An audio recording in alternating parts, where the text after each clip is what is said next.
4장은 원자와 원소에 관한 그런 내용입니다. 그 앞에서 그 원소라는 것이 좀 철학적인 또는 이제 실체가 아니고 뭔가 이렇게 어떤 성질을 가지고 있는 무엇 이런 표현이라고 했었죠. 원자는 그에 반해서 실체적인 그 입자입니다. 진짜로 존재하는. 요즘에는 이제 그 나노 기술이 발전을 해가지고 원자 하나를 실제로 볼 수 있는 듯한 효과까지 우리가 사람들이 만들어낼 수가 있는데요. 그래서 그 매번 말할 때 예를 들어서 산소다 그러면은 얘는 뭐 우리가 사는데 꼭 필요하고 수소랑 결합을 잘하고 뭐 철이랑도 결합을 잘하고 뭐 매번 이런 식으로 이제 얘기를 하면은 하여튼 그런 성질을 갖는 것 이렇게 하면 좀 너무 장황하잖아요. 그래서 간단하게 사람들이 이제 기호를 만들었습니다. 그래서 원소 기호라고 하지 원자 기호라고 하지는 않아요. 어떤 성질을 갖는 그런 것들을 대표하는 게 원소라고 하는 거니까. 그래서 화학 기호는 이런 원소들을 표현하는 하나의 도구입니다. 물론 이제 나중에 가면 이제 좀 하다 보면은 원소랑 원자랑 이제 막 섞어서 써도 다들 이해를 하긴 하지만 어쨌든 구별을 하자면 그렇다라는 얘기입니다. 화학 기호는 이 원소들이 보통이 아니죠. 거의 다 서구에서 유럽에서 들어왔기 때문에 이름들이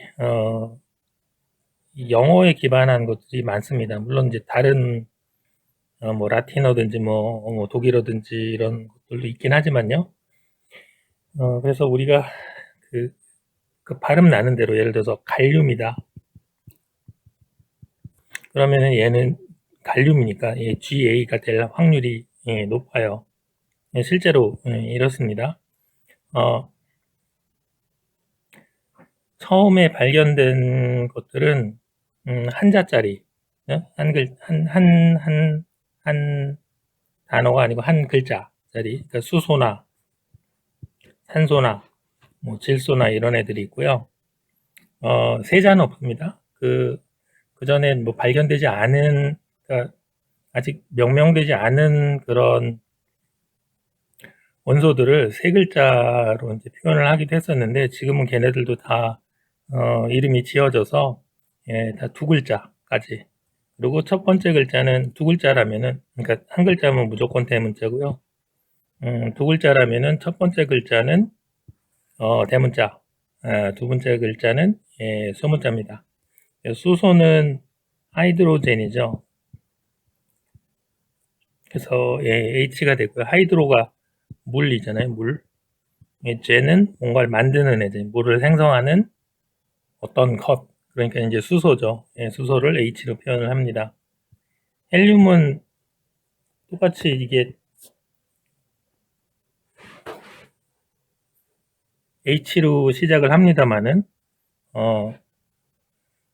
수소가 H를 차지해 버렸으니까 똑같이 H를 쓰면 안 되겠죠. 이름이 같은 애가 두 개면. 그래서 He2라고 쓰고요.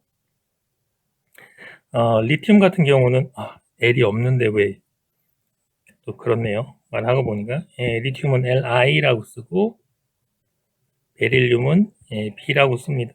Be라고 씁니다. 봉소가 먼저 발견이 됐나 봐요. 보론이라는 애가.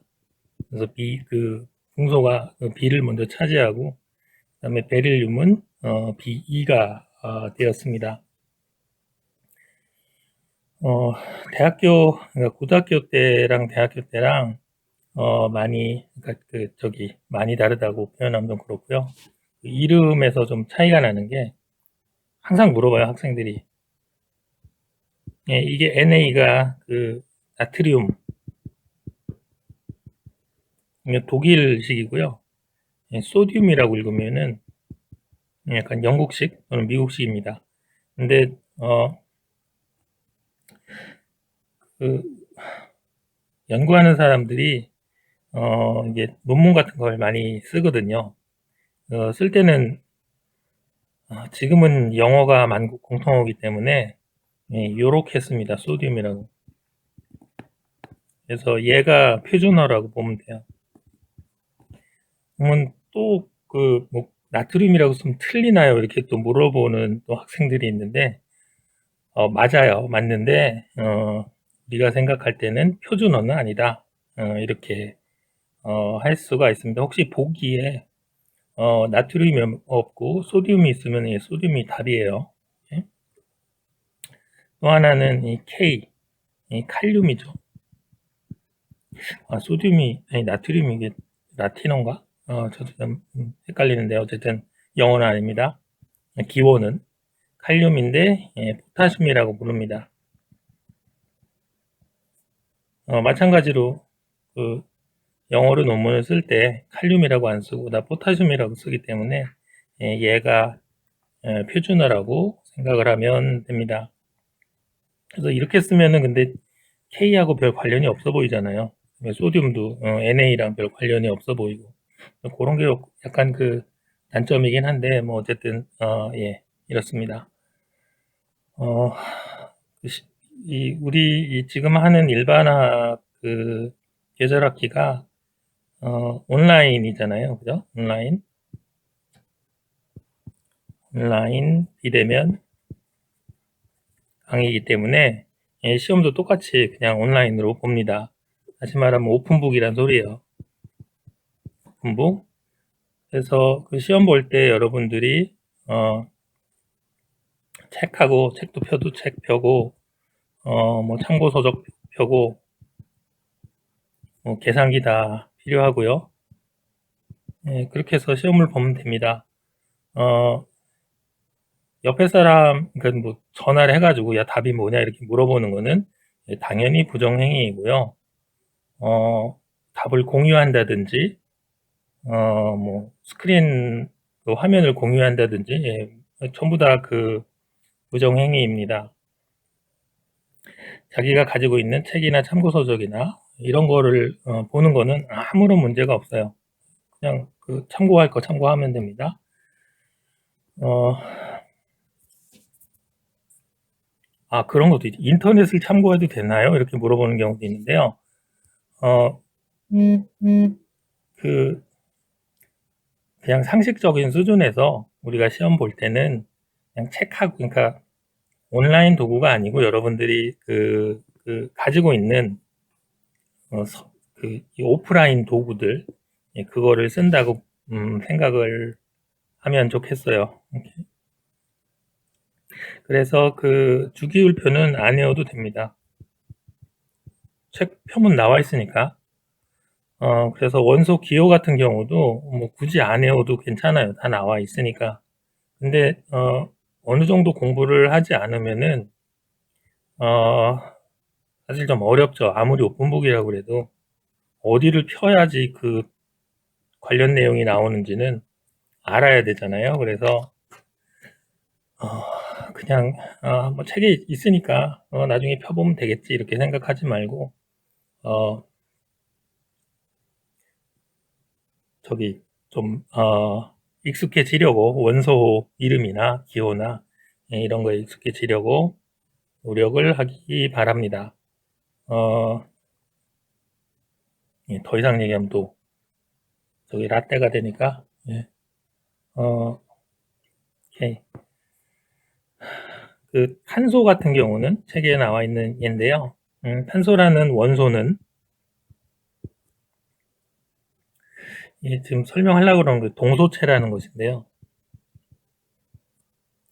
탄소라는 원소가 이렇게 밖으로 나와 있는 그런 형태는 물리적인 형태는 크게 세 가지예요. 크게 그전엔 세 가지였는데 지금은 네 가지네요. 첫 번째는 여러분들 많이 하는 다이아몬드, 다이아몬드도 탄소 원자로 구성이 되어 있습니다. 탄소 원소의 한 형태라고 보면 되는 거죠. 동소체는 뭐 알로트로프라고 그래가지고, 알로 하면 좀 다르다는 소리고 트로프면 모양인 것 같아요. 그래서 다른 모양. 다음에 흑연. 흑연은 그러니까 얘 같은 경우는 탄소 원자가 이렇게 정사면체 모양으로, 아이고 여기 아니죠. 이렇게 붙어 있는 거를 다이아몬드라고 하고, 흑연 같은 경우는 그 벌집처럼 탄소 원자가 이렇게 판상 구조를, 판상이라 그러면 이게 판때기라는 소리죠. 한꺼풀씩 이렇게 벗겨지는 그런 구조이고요. 여기서 이제 등장한 게 요즘에 그래핀이죠. 그래핀, 흑연은 이제 이런 그 판때기가 그 엄청나게 많이 이렇게 쌓여 있는 것이고, 이렇게 쫙 쌓여 있는 거죠. 그래핀은 요거 한 장, 한두 장, 뜯어낸 거, 예, 그거를 그래핀이라고 좀 부릅니다. 그래서 처음에 이 한 장을 어떻게 뜯어내냐, 그거를 이제, 사람들이 연구를 하다가 결국 테이프 가지고 이렇게 싹 드러내면은 한 장 몇 장이 이제 싹 떠진다고 합니다. 굉장히 많이 모여 있는 애하고 이렇게 그 판상 구조가 한두 장 떨어져 있는 애하고는 물성이 무지 달라요. 예, 물질의 성질 굉장히 달라서 이 그래핀 연구가 몇 년 전부터 굉장히 그 노벨상도 받았죠. 이게 등장한 지 얼마 되지도 않았는데 바로 노벨상 받고 한참 각광을 받고 있습니다. 우리 학교 그 뭐 물리학과나 아니면은 그 나노 쪽이나 하여튼 예, 열심히 이거를 연구를 하고 있습니다. 다음에 그래핀은 이제 흑연의 부분 집합, 그렇게는 말할 수가 없지만 어쨌든 예, 거기서 등장한 것이고요. 세 번째는 플로렌. 얘는 그 축구공으로 생각하면 돼요. 축구공. 축구공이 오각형하고 육각형이 이렇게, 아이고, 하나, 둘, 셋, 넷, 다섯, 예. 오각형하고 육각형이 이렇게 번갈아 가면서 있는 구형이죠. 구형. 예, 그거를 플로렌, 이것도 내 생각에 노벨상 받은 것 같은데, 예, 이런 형태도 있습니다. 그래서 다이아몬드, 흑연, 플로렌, 그다음에 네 번째는 그 전에 이제 이것도 아, 집어넣는 책도 있고 아닌 책도 있는데, 예, 탄소 나노튜브. 그러니까 얘는 아까 그 그래핀 얘기했을 때랑 비슷하게 이게 덩어리로 있는 거하고 굉장히 조그만 그 일부가 있는 거하고 물성이 많이 달라져요. 예, 그게 이제 대표적인 게 나노튜브입니다. 그래서 얘도 어, 흑연이랑 좀 비슷한데 말려 있는 애죠, 이렇게. 그러니까 이 그래피나 이 껍데기 하나가 이렇게 말려 있는 뭐 대략 그렇게 생긴 예, 형태입니다. 얘랑은 근데 다르게 만들어져요. 이거는 합성을 통해서 나노튜브는 그 기른다라고 하는 이렇게 키운다라고 하는 표현이 좀 더 그럴듯한데 예, 화학적으로 합성을 해가지고 예, 만듭니다. 이거는 그냥 물리적으로 떼어내는 거죠. 그래핀 같은 경우는 물론 예, 내가 아는 한도 내에서. 그래서 그 하나의 원소인데 서로 다른 모습을 가지고 있는 예, 이런 애들을 동소체라고 부릅니다. 고요. 어,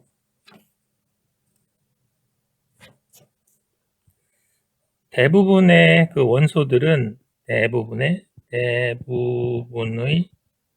원소들은 고체일까요? 액체일까요? 기체일까요? 대부분은 고체입니다. 그냥 이거는 상식적으로 우주가 구성이 되려면 일단 땅 같은 게 있어야 되잖아요. 그러니까 우주가 구성이 된다고 그러기보다는 우리가 살기 위해서는 우리가 고체라고 해야 되나? 우리가 좀 딱딱한 애들이잖아요. 그래서 딱딱한 애들은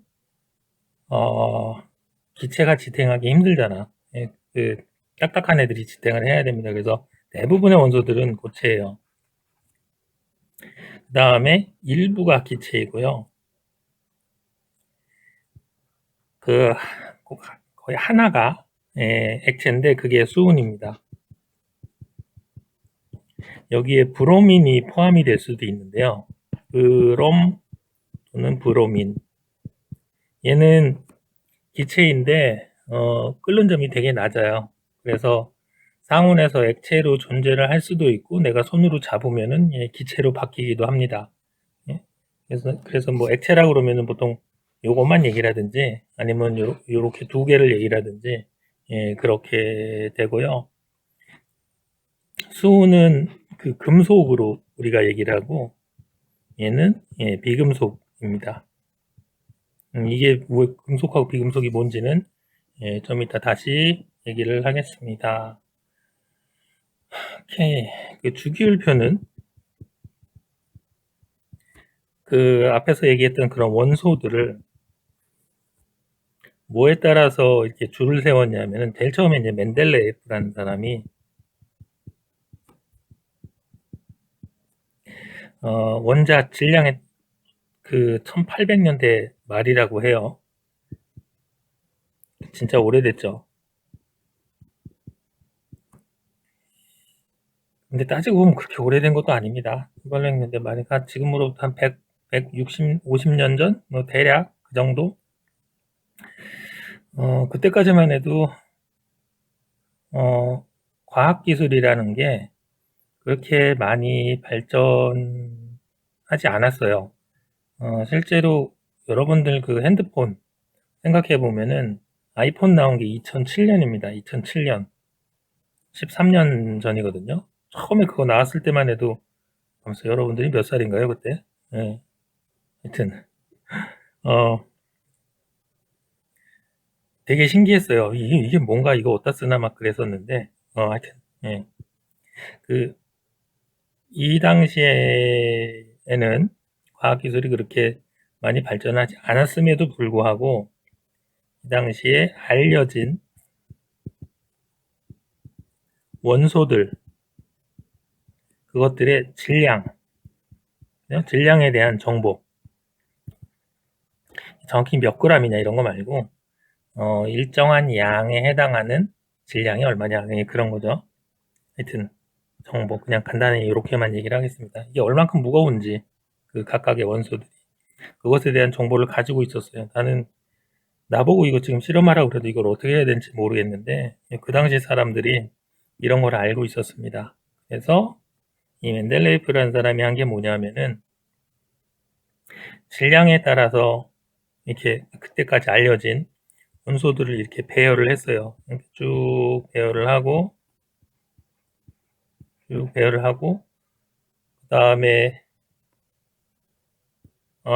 이 원소하고 그 다음에 좀 특징적인 그런 성질이 나타나는 그런 것들을 표시를 한 거야. 그래서 처음에 얘하고 비슷하다. 또 뭐 얘하고 비슷하다. 그다음에 얘하고 쟤하고 비슷하다. 얘하고 비슷하다 이렇게 되겠네요. 그다음에 얘하고 비슷하고 뭐 이렇게 해가지고 비슷한 애들끼리 그러니까 그 어떤 특성이 나타나는 것들을 표시를 해보니까 이게 얼만큼의 거리를 두고 계속 반복되는 거를 아이고 여기겠네요. 반복되는 거를 발견을 한 거죠.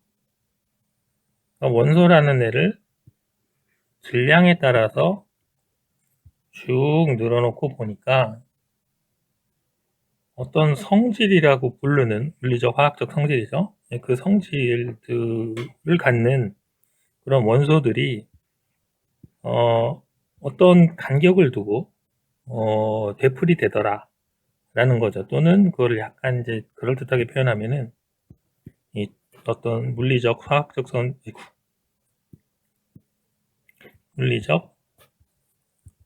성질이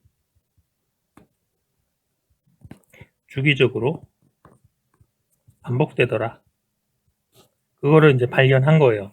이게 희한하네. 이렇게 생각을 했겠죠. 그 다음에 여기서 끝난 게 아니고, 같은 성질을 갖는, 그러니까 비슷한 성질을 갖는 그런 원소들을 세로줄로 배열을 한 거예요. 세로줄로 이제 묶은 거죠. 그러니까 이렇게 한 다음에 요걸 끊어가지고 다음 이렇게 행으로 옮기고 그 다음 반복 단위를 그 다음 행으로 옮기고 이렇게 한 거죠. 여기에 있는 애를 열로 옮기고 여기에 있는 애를 열로 옮기고 여기에 있는 애를 여기에 있는 애를 열로 옮기고 이렇게 옮기고 다음에 열로 옮겼겠죠. 그죠? 그러고 나서 보니까 표가 된 거예요. 표가. 그래서 이거를 멘델레예프의 주기율표라고 부릅니다. 그러니까 질량의 그때까지 알려진 원소들을 그때까지 많은 우리가 지금 알고 있는 원소들이 다 발견된 게 아니고요. 그때까지 알려진 원소들 그것들의 질량에 대한 정보를 가지고 쭉 일렬로 늘어놓은 다음에 그 원소들의 좀 특이한 성질이죠. 걔네들을 이렇게 표시를 해봤더니 그 특이한 성질 중에 일부가 주기적으로 반복되더라라는 거예요. 주기적으로 반복되더라. 그래서 반복되는 애를 세로줄로 줄을 세운 거예요. 그냥 갖다 세운 거지. 그러니까 반복 단위 얘를 첫 번째 줄에 밑에다가 놓고 요거를 그 밑에다 놓고 요거를 그 밑에다 놓고 이렇게 한 거죠. 그래서 표가 만들어진 겁니다. 그거를 주기율표다라고 이제 부르는 거죠. 그러니까 그때까지는 모든 원소가 다 발견되지 않았습니다. 지금 우리가 알고 있는 원소들이 다 발견이 되지는 않았으니까 주기율표에 멘델레예프가 만든 주기율표에 여기저기 구멍이 나 있었어요. 그러면은 뭘 할 수가 있었을까요? 어떤 원소의 존재를 예측할 수가 있었겠죠. 그죠?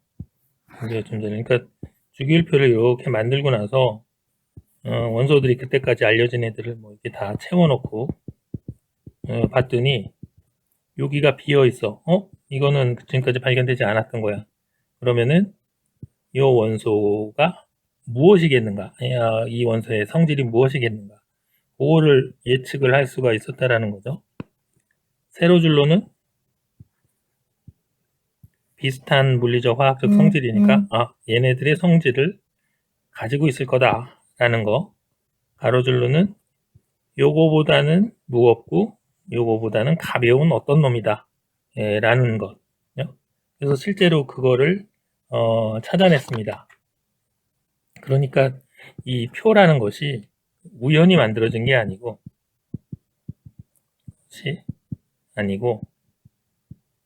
무조건 필연적인 거라는 거죠. 이런 표라는 것이 그냥 어쩌다가 이게 덜커덕 맞은 게 아니고 무조건 맞을 수밖에 없는 어떤 근본적인 원리가 있다라는 거예요. 근본적인 원리. 이거는 나중에 말하지만 그 원자의 전자 배치 덕분에 요게 만들어질 수가 있습니다. 그래서 그 주기율표라는 거는 완전히 실험적인 거예요. 실험적. 관찰에 의해서 그때까지 알려진 것을 종합을 해보니까 이렇게 되더라라는 거. 이렇게 되더라. 어떠한 이론적인 그런 게 아니고 그냥 관찰한 결과물이에요. 관찰한 결과물. 근데 얘가 이렇게 될 수밖에 없는 그런 이유는 또는 그 근거는 나중에 배우겠지만 요거라는 겁니다. 원자의 전자 배치에 따라서 주기율표가 이렇게 만들어질 수밖에 없다라는 거. 주기율표의 그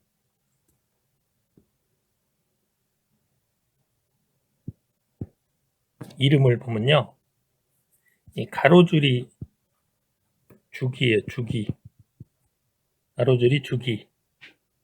그 다음에 세로줄이 족입니다. 족. 주기는 피리오드. 그러니까 주기적이다 그러면 피리오딕 이렇게 하잖아요. 그러니까 주기율표가 피리오딕 테이블이니까 족은 그룹. 피리오드. 그러니까 가로줄은 주기, 세로줄은 족. 그 주기율표, 그러니까 이게 뭐 주기, 뭐 1주, 그러니까 위부터 1주기, 2주기, 3주기, 4주기, 5주기, 6주기, 7주기 이렇게 있고요. 족은 맨 왼쪽부터 1A, 2A 이렇게 쓸 수도 있고, 아니면 1쪽부터 18쪽까지 이렇게 쓸 수도 있습니다.